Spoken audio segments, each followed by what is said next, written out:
Assalamu alaikum, dear students. It is class 12th, subject political science, and today our topic is international organization. تو پیارے بچوں، جیسے کہ ہمیں معلوم ہے کہ انٹرنیشنل آرگنائزیشن جو ہے، سب سے پہلے ہمیں یہ معلوم ہونا چاہیے کہ اس کی ہمیں ضرورت کیا، یہ کیا وجہ ہے، کیوں اس کو بنایا گیا اور ضرورت کیا ہے اس کی.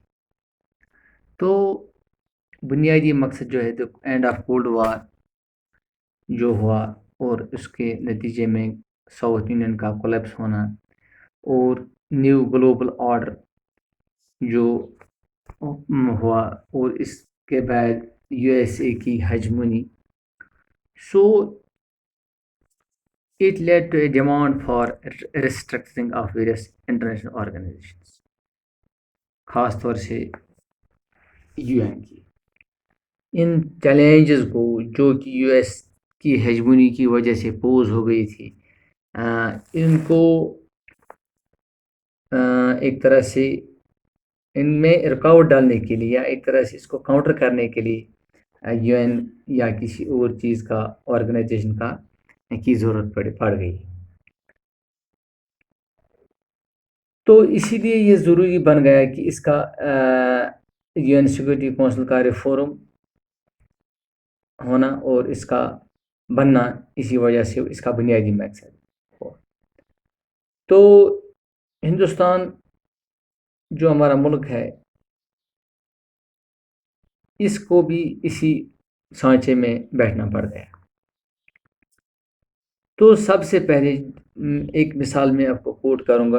جون 2006 کا سال تھا جب کہ اسرائیل نے لبنان کے اوپر اٹیک کر لیا. بنیادی وجہ اٹیک کا یہ تھا کہ جو ملیٹنٹ آؤٹ فٹ حزب اللہ جس کو ہم کہتے ہیں، اس کو اپنے کنٹرول میں لانا. اور اس کے بعد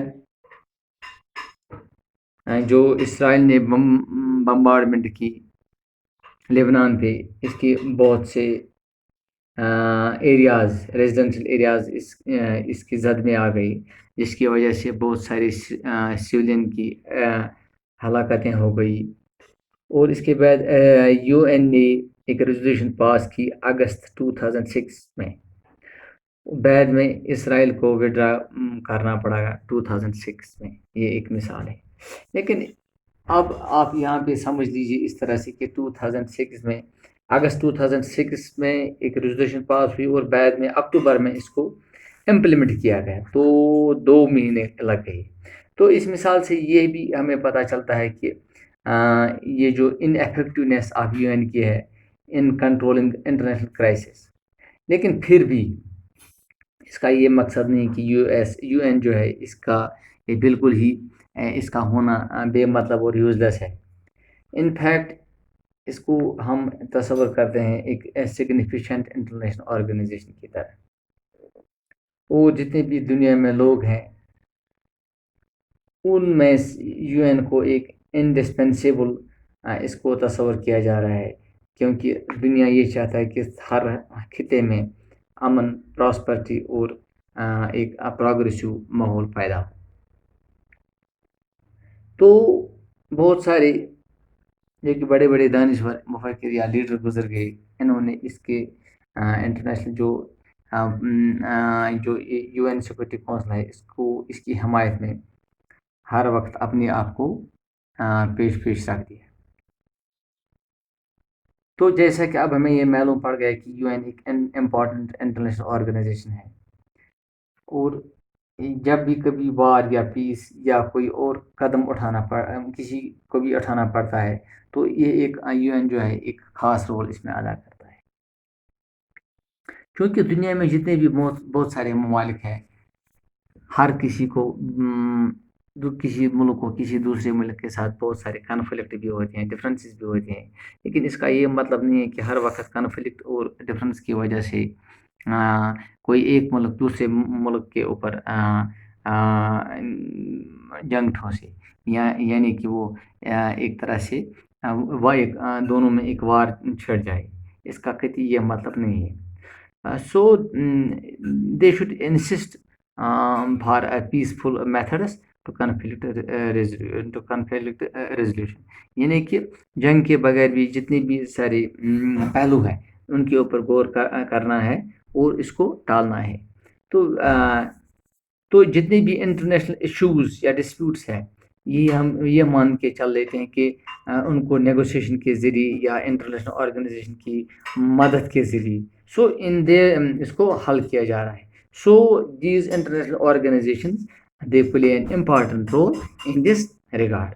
تو دونوں ملکوں میں جو جتنے بھی چھوٹے چھوٹے ایشوز ہوتے ہیں ان کو نبھانے میں یو این کا ایک بہت ہی انٹرنیشنل آرگنائزیشن کا بہت ہی اور ایک رول ہوتا ہے. تو یہی وجہ ہے کہ جب یہ بن گیا تو ڈفرینٹ اسٹیٹس ایگری ہو گئی اس کو بنانے میں اور سبوں نے اس کا سب یہ مان کے چلنے لگے کہ جتنے بھی جو کنفلکٹ ہیں ان کو ان ڈسپیوٹس کو پیسفلی حل ہم کر سکتے ہیں. سو انٹرنیشنل آرگنائزیشنز ان کی بہت ساری افادت بھی ہے اور جتنے بھی ممالک ہیں they want to cooperate with each other اور they should cooperate each other. اور لیکن جو انٹرنیشنل آرگنائزیشن ہے یا انٹرنیشنل کوآپریشن ہے ان کو بھی بہت ساری چیلنجوں کا سامنا ہے. مثال کے طور پر ہم کسی ڈیزیز کا ذکر بھی اگر ہم کریں گے تو ایسی بہت سارے ڈیزیز بھی ہیں جن کو ایریڈیکیٹ تبھی کیا جا رہا ہے جب کہ ہول ورلڈ آپس میں کوآپریٹ کر سکیں یعنی کہ ایک ویکسین تیار کر سکیں. اس میں ہر ملک کا ہر وقت کہیں نہ کہیں کسی نہ کسی طریقے سے جس کو ہم یوگدان کہتے ہیں یعنی کہ کنٹریبیوشن ہوتی ہے تب جا کے کسی ایک بہت بڑی ڈیزیز کو ہم اس کی ویکسین نکالنے میں اس کو کھدیڑنے میں کامیاب ہو سکتے ہیں. تو چونکہ یہ ایک بہت بڑا چیپٹر ہے اس کو ہم دوسرے سیشن میں ہم کمپلیٹ کر سکتے ہیں. اس وقت یہ مشکل ہے اس کے سارے ان کے پہلوؤں پہ نظر ڈالنا. تو this is sufficient for today. Thanks.